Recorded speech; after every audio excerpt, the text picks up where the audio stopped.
Hi అండి. ఈరోజు నేనైతే కొర్రలతో పొంగల్ చేసి చూపిస్తాను. ఒక కప్పు కొర్రలు, హాఫ్ కప్పు కందిపప్పు, హాఫ్ కప్పు పెసరపప్పు తీసుకోండి. దీన్ని 2-3 టైమ్స్ బాగా వాష్ చేసుకుందాము. దీనిలో 3 కప్పులు వాటర్ వేసి ఒక 3-4 విజిల్ రానిస్తే మన కొర్రలంతా బాగా కుక్ అవుతాయి. చూసారు కదండి, మన కొర్రలంతా బాగా కుక్ అయిపోయింది. దీనిలో half spoon salt, half spoon పసుపు వేసి బాగా కుక్ చేయండి.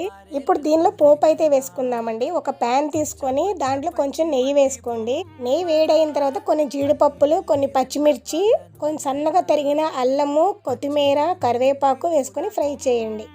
దీనిలో కొంచెం జీలకర్ర, 2 ఎండుమిరపకాయలు కూడా వేసుకొని ఫ్రై చేసుకుందాము. కొన్ని మిరియాలు పౌడర్ చేసి వేసుకుందాము.